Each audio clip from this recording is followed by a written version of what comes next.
السلام علیکم ورحمۃ اللہ وبرکاتہ۔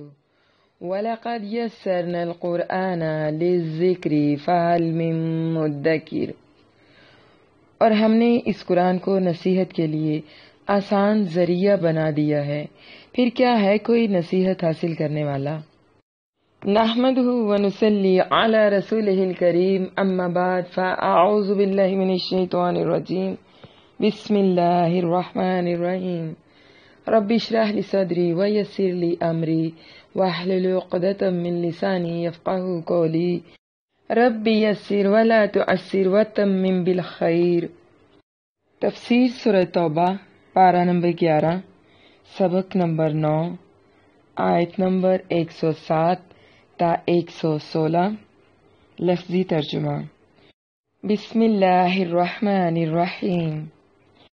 والذین، اور وہ لوگ جنہوں نے اتخذوا بنائی، مسجدن ایک مسجد، درارن نقصان پہنچانے کے لیے، وکفرن اور کفر کے لیے، وتفریقن اور پھوٹ ڈالنے کے لیے، بین المؤمنین ایمان والوں کے درمیان، وارصادن اور گھات کی جگہ بنانے کے لیے، لمن ایسے شخص کے لیے جس نے حاربہ جنگ کی، اللہ و رسولہ اللہ اور اس کے رسول سے، من قبل اس سے پہلے، وَلَيَحْلِفُنَّ اور یقیناً وہ ضرور قسمیں کھائیں گے کہ ان ارادنا ہم نے نہیں ارادہ کیا، الا مگر الحسنى بھلائی کا، واللہ اور اللہ یشہد شہادت دیتا ہے، انہم کہ یقیناً وہ لکاذبون ضرور جھوٹے ہیں۔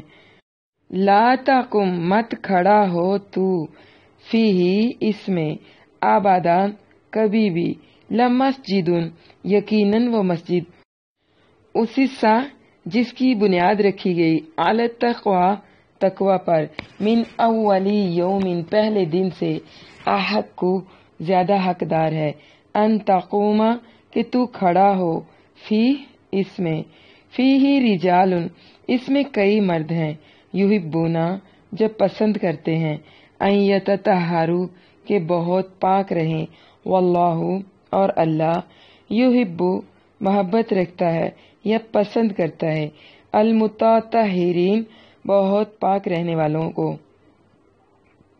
یا اللہ محبت رکھتا ہے بہت پاک رہنے والوں سے۔ افمن تو کیا وہ شخص جس نے اسسا بنیاد رکھی، بنیانہ اپنی عمارت کی، علی تقوی تقوی پر، من اللہ اللہ سے، یا علی تقوی من اللہ اللہ کے تقوی پر، ورضوان اور اس کی خوشنودی پر، خیر بہتر ہے، امن یا وہ شخص جس نے اسسا بنیاد رکھی، بنیانہ اپنی عمارت کی، علی اوپر، شفا جروفن ایک کھوکھلے تودے کے کنارے پر، ہارن جو گرنے والا تھا، فنہارا پس وہ گر گیا، بھی اسے لے کر، فی ناری جہنم جہنم کی آگ میں، واللہ اور اللہ لا یہدی نہیں ہدایت دیتا، القوم الظالمین ظالم لوگوں کو یا ظالم قوم کو، لا یزالو ہمیشہ رہے گی، بنیانہم ان کی عمارت، الذی جو بنو انہوں نے بنائی، ریبتن بے چینی کا باعث، فی قلوبہم ان کے دلوں میں، الا ان مگر یہ کہ تقطع ٹکڑے ٹکڑے ہو جائیں، قلوبہم ان کے دل، واللہ اور اللہ علیم سب کچھ جاننے والا، حکیم کمال حکمت والا ہے۔ ان اللہ بے شک اللہ، اشترا اس نے خرید لی، من المؤمنین ایمان والوں سے، انفسہم ان کی جانیں، واموالہم اور ان کے مال، بان بدلے اس کے، لہم کہ ان کے لیے، الجنہ جنت ہے، یقاتلون وہ لڑتے ہیں، فی سبیل اللہ اللہ کے راستے میں، فَيَقْتُلُونَ پس قتل کرتے ہیں، وَيُقْتَلُونَ اور قتل کیے جاتے ہیں، وعدن وعدہ ہے، علیہ اس کے ذمے، حقا سچا، فی التوراتی تورات میں، والانجیلی اور انجیل میں، والقرآن اور قرآن میں، ومن اور کون، اوفا زیادہ پورا کرنے والا ہے، بے عہد ہی اپنا عہد، من اللہ اللہ سے بڑھ کر، فاستبشروا سو خوب خوش ہو جاؤ، بے بیعکم اپنے اس سودے پر، الذی جو بایعتم تم نے سودا کیا، بھی اس سے، وذالک ہوا اور یہی ہے، الفوز کامیابی ہے، العظیم بہت بڑی، التائبون توبہ کرنے والے، العابدون اور عبادت کرنے والے، الحامدون حمد کرنے والے، السائحون اللہ کی راہ میں سیر و سیاحت کرنے والے، اور راکعون رکوع کرنے والے، الساجدون سجدہ کرنے والے، الآمرون حکم دینے والے، بالمعروف نیکی کا، والنہون اور منع کرنے والے، عن المنکر برائی سے، والحافظون اور حفاظت کرنے والے، لحدود اللہ اللہ کی حدوں کی، وبشری اور خوشخبری دے دے، المؤمنین ایمان والوں کو، ما کانا نہیں ہے کبھی جائز، للنبی نبی کے لیے، والذین اور ان لوگوں کے لیے جو آمنو ایمان لائے، ان کے یستغفروا وہ بخشش کی دعا کریں، ان یستغفروا کہ وہ بخشش کی دعا کریں، للمشرکین مشرکوں کے لیے، ولو اگرچہ کانو وہ ہوں، اولی قربا قرابت والے، من بعد ما اس کے بعد کے تبینہ صاف ظاہر ہو گیا، لہم ان کے لیے، انہم کہ وہ اصحاب الجحیم بھڑکتی ہوئی آگ والے ہیں، وما کانا اور نہیں تھا، استغفارو بخشش کی دعا کرنا، ابراہیم علیہ السلام کا، لی ابی ہی اپنے باپ کے لیے، الا مگر ان موعدتن ایک وعدے کی وجہ سے، وعدہا وہ جو اس نے کیا تھا، ایاہو اس کے ساتھ، فلما پس جب، تبینہ صاف ظاہر ہو گیا، لاہو اس کے لیے، انہو کہ وہ، عدوٌ دشمن ہے، للہ اللہ کا، تبرأ تو وہ بے تعلق ہو گیا، منہ اس سے، انا بے شک،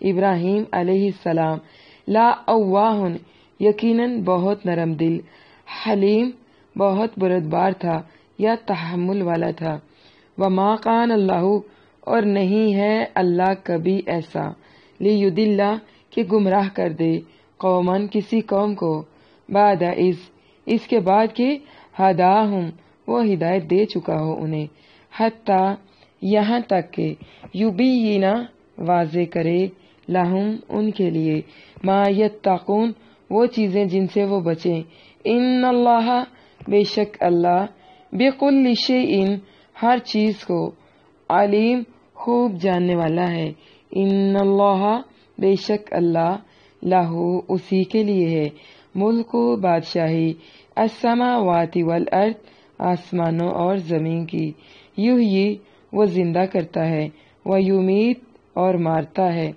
وما لکم اور نہیں ہے تمہارے لیے، من دون اللہ اللہ کے سوا، من ولی کوئی دوست، ولا نصیر اور نہ ہی کوئی مددگار، والذین اتخذوا مسجدا ضرارا وکفرا وتفریقا بین المؤمنین وارصادا لمن حارب اللہ ورسولہ من قبل وليحلفن ان اردنا الا الحسنى واللہ یشہد انہم لکاذبون، اور وہ لوگ جنہوں نے ایک مسجد بنائی نقصان پہنچانے اور کفر کرنے کے لیے اور ایمان والوں کے درمیان پھوٹ ڈالنے کے لیے اور ایسے لوگوں کے لیے گھات کی جگہ بنانے کے لیے جنہوں نے اس سے پہلے اللہ اور اس کے رسول سے جنگ کی، اور یقیناً وہ ضرور قسمیں کھائیں گے کہ ہم نے بلائی کے سوا ارادہ نہیں کیا، اور اللہ شہادت دیتا ہے کہ بے شک وہ یقیناً جھوٹے ہیں۔ کیسی ہیں طالبات؟ دعا ہے اللہ سبحانہ و تعالی سے کہ وہ ہم سب کو صحت اور ایمان کی بہترین حالت پہ رکھے اور ہم سب سے اپنے دین کا بہترین کام لے لے۔ طالبات، اس سے پہلے کہ ہم اپنے سبق کی تفسیر کی طرف آئیں، پہلے ہم آپ کو یہ بتا دیں کہ آج کے سبق کا جو مین ٹاپک ہے وہ ہے مومن ایک بکا ہوا شخص ہے۔ کہاں، کس کے ہاتھ بکا ہوا ہے؟ اللہ کے ہاتھ میں۔ جس نے اپنے آپ کو اللہ کے حوالے کر دیا، اب دنیا دار اس کا راستہ نہ دیکھیں۔ وہ عبادت گاہیں جو مقابلے بازی کے لیے بنائی جائیں ان کو گرا دینا عین عبادت ہے، جس طرح کے مسجد زرار کو گرانے کا اللہ کے نبی صلی اللہ علیہ وسلم کو اللہ نے حکم دیا تھا، کیونکہ وہ مسجد مسلمانوں کے درمیان پھوٹ ڈالنے کے لیے بنائی گئی تھی۔ اور اس کے بعد منافقت میں ظاہری عبادات ایک کھوکھلی عمارت کی طرح ہوتی ہیں جن کا کوئی بھی فائدہ نہیں ہوتا۔ یاد رکھیں، جب اللہ کسی بندے کو اپنا بنا لیتا ہے تو دنیا دار اس سے ناخوش ہونے لگتے ہیں۔ آپ کو معلوم ہے کہ ایسا کیوں ہوتا ہے؟ انشاءاللہ ہم پڑھیں گے۔ کیا ہم مشرک کے لیے دعا کر سکتے ہیں؟ آج کے سبق کا ایک مین ٹاپک یہ بھی ہے کہ ہم مشرک کے لیے دعا کر سکتے ہیں یا کہ نہیں۔ اللہ تعالیٰ سے دعا ہے کہ اللہ تعالیٰ ہمیں ان آیات کو پڑھ کر ان پر عمل کرنے والا بنا دے، آمین۔ والذین اتخذوا مسجدا ضرارا، یہ منافقین کی ایک سب سے بدترین اور بری عادت تھی جس کا یہاں پر ذکر کیا گیا ہے کہ انہیں اسلام اور مسلمانوں کے خلاف منصوبے بنانے، سازشیں کرنے اور مسلمانوں کے درمیان پھوٹ ڈالنے کے لیے اور اپنے راز جو ہیں ان کو مسلمانوں سے مخفی رکھنے کے لیے انہیں کسی موزوں جگہ کی تلاش تھی اور انہیں اس کے سوا اور کوئی بہتر جگہ نظر نہ آئی۔ انہوں نے مسجد قباء کے مقابلے میں وہاں پر مسجد زرار بنا دی، جس کو بنانے کے پیچھے ان لوگوں کے 4 مقاصد تھے جو یہاں پر بیان کیے گئے ہیں اس سبق میں۔ پہلے نمبر پر ہے درارن، یعنی مسجد اللہ تعالیٰ کی عبادت کے لیے نہیں تھی بلکہ مومنوں کو نقصان پہنچانے، ان کے خلاف سازشیں کرنے اور مسلمانوں کے درمیان پھوٹ ڈالنے کے لیے بنائی گئی تھی۔ اور دوسرے نمبر پر وقفرن، یعنی مسجدیں ان کی بنیاد اللہ اور اس کے رسول پر ایمان اور اکیلے اللہ کو پکارنے یعنی اللہ کی عبادت کے لیے ہوتی ہیں، جس طرح کہ اللہ تعالیٰ نے سورۃ جن کی آیت نمبر 18 میں فرمایا وَأَنَّ الْمَسَاجِدَ لِلَّهِ فَلَا تَدْعُوا مَعَ اللَّهِ أَحَدًا، مگر اس کی بنیاد اللہ تعالیٰ اور اس کے رسول کے خلاف دلوں میں چھپا ہوا کفر، شرک اور اس کی عشایت تھی۔ اور نمبر 3 وَتَفْرِيقًا بَيْنَ الْمُؤْمِنِينَ، مسجد کعبہ کی موجودگی میں کسی اور مسجد کی ضرورت ہی نہیں تھی، لیکن انہوں نے کیوں کیا ایسے؟ مسجد کعبہ کی موجودگی میں اس کے ساتھ ایک اور مسجد بنانے کا ایک واضح مطلب وہ کیا تھا؟ مسلمانوں کی یونٹی کو توڑنا، مسلمانوں کے اتحاد کو ختم کرنا، ان کے درمیان پھوٹ ڈالنا کہ وہ ایک جگہ نماز نہ پڑھیں، کیونکہ مسلمانوں کی اسلام کی وجہ سے باہمی محبت اور اتفاق اور اتحاد سے جو منافق تھے وہ بہت زیادہ جلتے تھے، حسد کرتے تھے، ان کو شدید حسد تھا مسلمانوں کے اتحاد اور اتفاق سے اور ان کی آپسی محبت اور بھائی چارے سے۔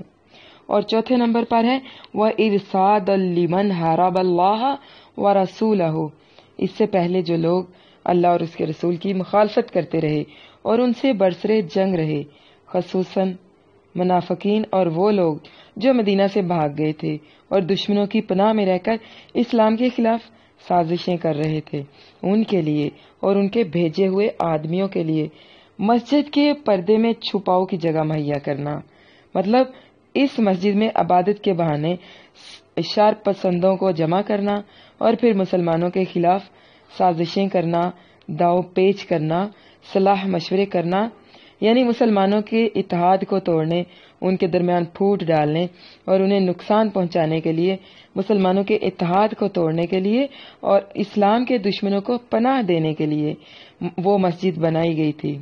یہاں خاص طور پر ایک راہب جس کا نام تھا ابو عامر فاسق تھا، اس کا ذکر جو ہے وہ خاص طور پر کیا گیا ہے جو مشہور صحابی حنزلہ غسیل الملائکہ کا والد تھا اور عیسائی ہو کر ہرکل کے پاس مسلمانوں کے خلاف مدد کے لیے چلا گیا تھا۔ اس کی تجویز پر مسلمانوں سے جنگ کے لیے آنے والوں کے لیے بطور گھات یہ مسجد بنائی گئی تھی۔ اب دیکھیے کہ منافقوں نے مسلمانوں کے دلوں سے شک دور کرنے کے لیے کہ کوئی ہم پر شک نہ کرے، مسجد بنانے کا بہانہ کیا بنایا کہ ہم نے بیماروں اور کمزوروں کی سہولت کے لیے یہ مسجد بنائی ہے تاکہ وہ سردی اور بارش میں سہولت سے یہاں نماز پڑھ سکیں، اور ساتھ ہی رسول اللہ صلی اللہ علیہ وسلم کی خدمت میں حاضر ہو گئے اور آپ صلی اللہ علیہ وسلم سے درخواست کر دی کہ آپ صلی اللہ علیہ وسلم وہاں چل کر نماز پڑھے تاکہ مسجد کو برکت حاصل ہو، مسجد بابرکت ہو جائے۔ یہ ان کی ایک چال تھی تاکہ مسلمان جو ہیں ان کے دل میں ان کے خلاف کوئی کسی قسم کا کوئی شک پیدا نہ ہو جائے، اس لیے کہ جب وہ لوگ دیکھیں گے کہ اللہ کے نبی صلی اللہ علیہ وسلم وہاں پہ نماز پڑھ رہے ہیں تو پھر وہ لوگ بھی وہاں پر نماز پڑھیں گے اور ان پر شک نہیں کریں گے۔ ان کی جو مین خواہش تھی وہ یہی تھی کہ اللہ کے نبی صلی اللہ علیہ وسلم ہماری مسجد میں آ کر نماز پڑھے تاکہ اس مسجد کو تسلیم کر لیا جائے اور پھر اس کے بعد ہم اپنی ساری سرگرمیاں جو ہیں ان کو جاری رکھ سکیں۔ آپ صلی اللہ علیہ وسلم اس وقت تبوک کے لیے روانہ ہو رہے تھے، اس لیے آپ صلی اللہ علیہ وسلم نے فرمایا کہ اللہ نے چاہا تو واپسی پر میں تمہاری مسجد میں آ کر ضرور نماز پڑھوں گا۔ جب آپ صلی اللہ علیہ وسلم تبوک سے واپس مدینہ کے بالکل قریب پہنچ گئے تو جبرائیل علیہ السلام یہ آیت لے کر نازل ہو گئے جس نے ان منافقین کی اس مسجد کو بنانے کا سارا پول کھول دیا اور یہ بھی بتایا کہ یہ لوگ یقیناً قسمیں کھائیں گے کہ ہمارا ارادہ تو خیر کا تھا، نیکی کا تھا، بھلائی کا تھا، اس کے سوا ہمارا کوئی برا ارادہ نہیں تھا، جبکہ اللہ تعالیٰ کی شہادت یہ ہے کہ بغیر کسی شک و شبہ کے یہ لوگ جھوٹے ہیں۔ لا تقم فیہ ابدا لمسجد اسس علی التقوی من اول یوم احق ان تقوم فیہ رجال یحبون ان یتطہروا واللہ یحب المتطہرین۔ اس میں کبھی کھڑے نہ ہونا، یقیناً وہ مسجد جس کی بنیاد پہلے دن سے تقوی پر رکھی گئی زیادہ حقدار ہے کہ تو اس میں کھڑا ہو۔ اس میں ایسے مرد ہیں جو پسند کرتے ہیں بہت پاک رہیں، اور اللہ بہت پاک رہنے والوں سے محبت کرتا ہے۔ کھڑے ہونا یعنی عبادت کرنا، عبادت کے لیے وہاں جانا۔ جب اللہ کے نبی صلی اللہ علیہ وسلم مدینہ تشریف لائے تو پہلے کچھ دن قباء کے مقام پر ٹھہرے، وہاں ایک مسجد کی تعمیر کی گئی۔ پھر جب آپ صلی اللہ علیہ وسلم مدینہ تشریف لائے تو وہاں مسجد نبوی کی تعمیر ہوئی۔ یہ دونوں مسجدیں کچھ میل کے فاصلے پر تھیں۔ اس وقت کے مسلمانوں کے لیے یہ دو مسجدیں ہی کافی تھی۔ اسلام اس بات کو بھی پسند کرتا ہے کہ مسجدیں ضرورت کے تحت بنائی جائیں تاکہ ایک تو مسلمان وہاں عبادت کے لیے جائیں اور دوسرا وہاں دوسرے مسلمان بھائیوں کی خیر خبر بھی معلوم ہو جائے، اور اگر کوئی مسجد نہیں آ رہا تو معلوم ہو جائے کہ اس کے ساتھ مسئلہ کیا ہے، کہیں بیمار تو نہیں ہے، کہیں اس کو کوئی مسئلہ درپیش تو نہیں۔ مطلب یہ کہ ضرورت کے بغیر کئی مسجدیں بنانے سے لوگوں کی خیر خبر رکھنا بھی مشکل ہو جاتا ہے اور لوگوں کی منافقت کا بھی پتہ نہیں چلتا۔ ان آیات کا سبب نزول یہ ہے کہ رسول اللہ صلی اللہ علیہ وسلم کے مدینہ تشریف لانے سے پہلے مدینہ میں قبیلہ خزرج کا آدمی رہتا تھا جس کا نام ابو عامر راہب تھا۔ ابھی میں نے پیچھے بتایا بھی ہے نا آپ لوگوں کو۔ یاد رکھیں جہاں قبیلہ خزرج کا نام آیا کرے وہاں عبداللہ بن ابئی کو بھی ذہن میں رکھنا ہے، اور یہ بات بھی کہ یہ دولت مند قبیلہ تھا۔ یہ ایام جاہلیت میں نصرانی ہو گیا تھا اور اہل کتاب کا علم حاصل کر چکا تھا۔ یہ ایام جاہلیت میں ایک عبادت گزار شخص تھا، اپنے قبیلے میں اس کو بڑی بزرگی حاصل تھی۔ جو بھی اللہ کا پیغام پہنچاتا ہے یا اس کو پھیلاتا ہے تو عام لوگ ایسے شخص کو ناپسند کرنے لگتے ہیں۔ جب نبی کریم صلی اللہ علیہ وسلم ہجرت فرما کر مدینہ تشریف لائے اور مسلمانوں کا آپ کے پاس اجتماع ہونے لگا اور اسلام کا بول بالا ہو گیا، بدر کی فتح بھی مل گئی، مسلمانوں کو اللہ تعالیٰ نے غالب رکھا، ابو عامر پر یہ بات بہت شاک گزری اور کھلم کھلا عداوت ظاہر کرنے لگا، اور پھر وہ مدینہ سے بھاگ کر کفار اور مشرکین سے جا ملا اور انہیں رسول اللہ صلی اللہ علیہ وسلم سے جنگ کرنے پر مائل کرتا تھا۔ اب عرب کے سارے قبیلے اکٹھے ہو گئے اور جنگ احد کے لیے پیش قدمی کی۔ نتیجہ مسلمانوں کو جو ضرر پہنچا، اللہ عز و جل نے اس جنگ میں مسلمانوں کا امتحان لیا۔ دنیا نہ صحیح لیکن عاقبت تو متقین کے لیے ہے۔ لا تقم فیہ ابدا، اس کے دو معنی ہو سکتے ہیں۔ ایک تو یہ کہ آپ صلی اللہ علیہ وسلم اس میں کبھی نماز نہ پڑھیں، کیونکہ قیام نماز کے معنی میں بھی آتا ہے، جیسا کہ حدیث سے مبارکہ میں ہے، من قام رمضان ایمانا۔ دوسرا یہ کہ نماز تو دور کی بات ہے، آپ صلی اللہ علیہ وسلم کبھی اس مسجد میں جا کر کھڑے بھی نہ ہوں، کیونکہ اس میں ان کی عزت افزائی ہوگی، جیسا کہ آپ صلی اللہ علیہ وسلم کو منافقین کا جنازہ پڑھنے اور ان کی قبروں پر کھڑے ہونے سے بھی منع فرمایا۔ اور سورۃ توبہ کی آیت نمبر 84 میں فرمانے باری تعالیٰ ہے، وَلَا تُصَلِّ عَلَىٰ أَحَدٍ مِّنْهُمْ مَاتَ أَبَدًا وَلَا تَقُمْ عَلَىٰ قَبْرِهِ۔ چنانچہ آپ نے راستے ہی سے آدمی بھیج کر اس مسجد کو جلوا کر مسمار کر دیا۔ لَمَسْجِدُ أُسِسَّ عَلَى التَّقْوَىٰ مِنْ أَوَّلِ يَوْمٍ، اس مسجد سے بھلا کون سی مسجد مراد ہے؟ سیاق و سباق سے تو واضح طور پر مسجد قباء ہی معلوم ہوتی ہے۔ کیوں؟ کیونکہ اس کی بنیاد مسجد ضرار کے برعکس پہلے دن ہی سے اللہ کے تقوی اور اس کی رضا کے حصول پر رکھی گئی تھی، اور اس کی خاص فضیلت بھی حدیث مبارکہ میں آئی ہے۔ رسول اللہ صلی اللہ علیہ وسلم نے فرمایا، مسجد قباء میں نماز عمرہ کی طرح ہے۔ یہ ترمذی شریف کی حدیث ہے، کتاب الصلاۃ، حدیث کا نمبر ہے 324، اور اس کے راوی ہیں اسید بن ظہیر رضی اللہ عنہ۔ حضرت عبداللہ بن عمر رضی اللہ عنہ بیان کرتے ہیں کہ رسول اللہ صلی اللہ علیہ وسلم ہر ہفتے مسجد قباء میں سوار ہو کر یا پیدل آیا کرتے تھے اور اس میں 2 رکعت نماز پڑھا کرتے تھے۔ یہ مسلم شریف کی حدیث ہے، کتاب الحج، حدیث کا نمبر ہے 1399۔ اسی طرح صحیح بخاری میں ہجرت سے متعلق ایک طویل حدیث میں ذکر آیا ہے کہ رسول اللہ صلی اللہ علیہ وسلم ہجرت کے موقع پر پہلے بنو عمرو بن عوف میں 10 سے کچھ زیادہ راتیں ٹھہرے اور اس مسجد کی بنیاد رکھی جو اسِسَّ عَلَى التَّقْوَىٰ مِنْ أَوَّلِ يَوْمٍ ہے،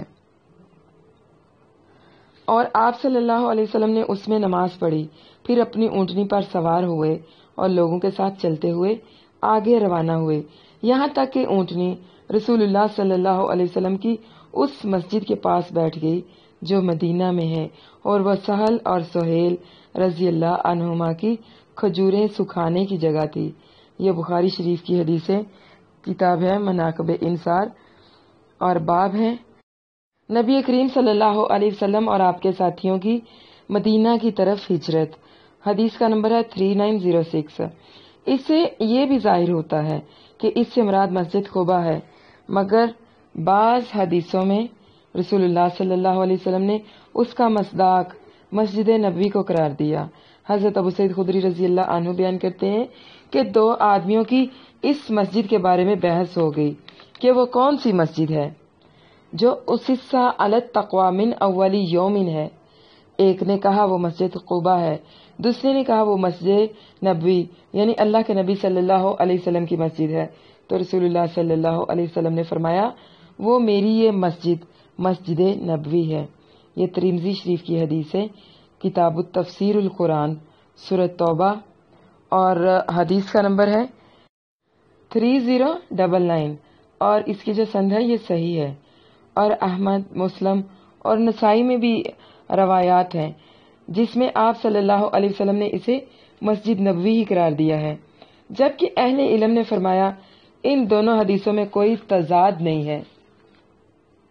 کیوں؟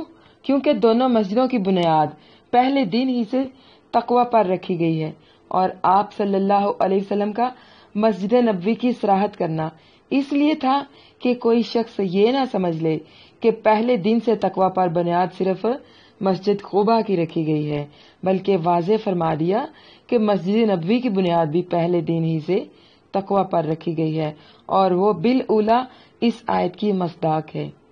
ہر وہ مسجد جس کی بنیاد مسلمانوں کو نقصان پہنچانے یا تفریق ڈالنے کے لیے رکھی جائے اس میں نماز پڑھنا جائز نہیں. اسے گرا دینا، ڈھا دینا یا جلا دینا لازم ہے، اور ایک مسجد کے ساتھ ہی دوسری مسجد بنانا بھی بالکل درست نہیں، الا یہ کہ آبادی زیادہ ہو جو ایک مسجد میں نماز نہ پڑھ سکے. اسی طرح کوئی بھی مسجد جس کے بنانے والوں نے اس کی بنیاد ہی مشرکانہ عقائد پھیلانے اور توحید اور اہل توحید و سنت کی عداوت اور ان کی مخالفت کے لیے رکھی ہو اور اس میں قبر بنا دی ہو یا شرکیہ کلمات لکھے ہوں، اس میں بھی نماز پڑھنے سے گریز کرنا چاہیے. ہاں، جس مسجد کی بنیاد پوری بستی نے اللہ تعالیٰ کی عبادت اور نماز ہی کے لیے رکھی ہو، بعد میں کوئی مشرکانہ عقیدے والا اس میں شرک کی کوئی علامت نمایاں کر دے جسے ختم کرنے پر آدمی قدرت نہ رکھتا ہو، یا پھر کوئی قدیم مسجد جس کے متعلق معلوم نہ ہو کہ اس کو بنانے والے نے اس کی بنیاد مشرکانہ عقیدے پر رکھی ہے، وہاں پر نماز پڑھنا جائز ہے کیونکہ اس کی بنیاد تقوی پر ہے. جیسا کہ مشرکین نے کعبہ کے اندر اور اس کے ارد گرد بت رکھ دیے تھے، مگر رسول اللہ صلی اللہ علیہ وسلم فتح مکہ سے پہلے اس میں نماز پڑھتے اور طواف کرتے تھے. جب اللہ تعالیٰ نے قوت عطا فرمائی تو ان مساجد کو شرک کے مظاہر و علامات سے پاک کر دیا گیا، جیسا کہ رسول اللہ صلی اللہ علیہ وسلم نے خود اپنے ہاتھوں سے کیا. اب دیکھیے کہ مسلمانوں کے زوال کی وجہ کیا ہے. مسلمانوں کے زوال کا سب سے بڑا سبب ان کی باہمی تفریق یعنی ان کی آپس میں نا اتفاقی ہے. اس لیے تمام کفار اور منافقین اسے زیادہ سے زیادہ بڑھانے کی کوشش کرتے رہتے ہیں. وہ تفریق صوفیانہ فرقوں کی ہو یا فقیہی فرقوں کی یا سیاسی فرقوں کی، مسلمانوں کی نجات، ترقی اور غلبہ تمام فرقے ختم کر کے صرف کتاب و سنت پر ایک ہو جانے میں ہے.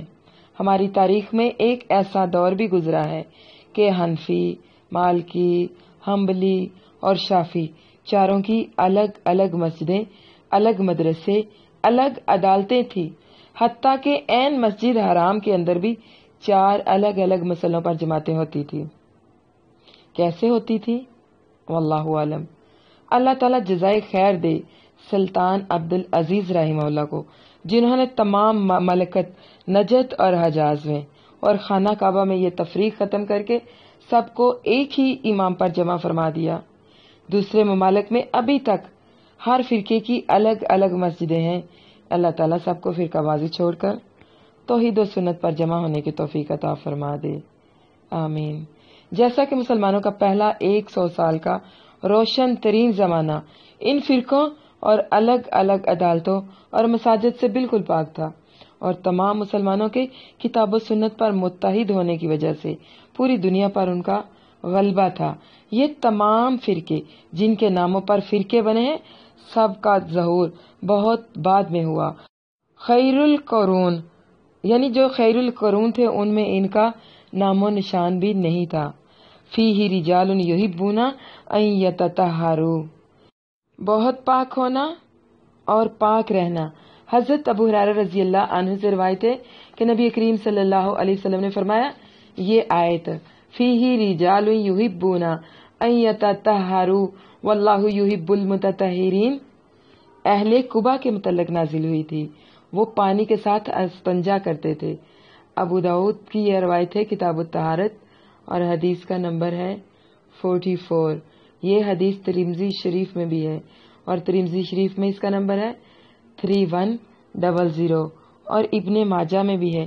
ابن ماجہ میں اس کا نمبر 355 اور علامہ البانی رحمہ اللہ نے اس کو صحیح کہا ہے. حافظ ابن حجر عسقلانی رحمہ اللہ نے بلوغ المرام میں ابن عباس رضی اللہ عنہما کی روایت نقل کی ہے کہ رسول اللہ صلی اللہ علیہ وسلم نے اہل قبا سے پوچھا کہ اللہ تمہاری تعریف کرتا ہے، اس کی وجہ کیا ہے؟ انہوں نے کہا، ہم پتھروں کے بعد پانی استعمال کرتے ہیں. اس حدیث کی وجہ سے بہت سے لوگ جہاں پانی میسر ہو وہاں بھی پہلے ڈھیلے استعمال کرتے ہیں پھر پانی، جس سے گٹر بھی بند ہو جاتے ہیں اور پھر گندگی بھی بہت زیادہ پھیل جاتی ہے. کئی لوگ استنجا خانے سے باہر شلوار ہاتھ میں پکڑ کر ڈھیلے سے پیشاب گوشت کر رہے ہوتے ہیں. جو نہائے تھی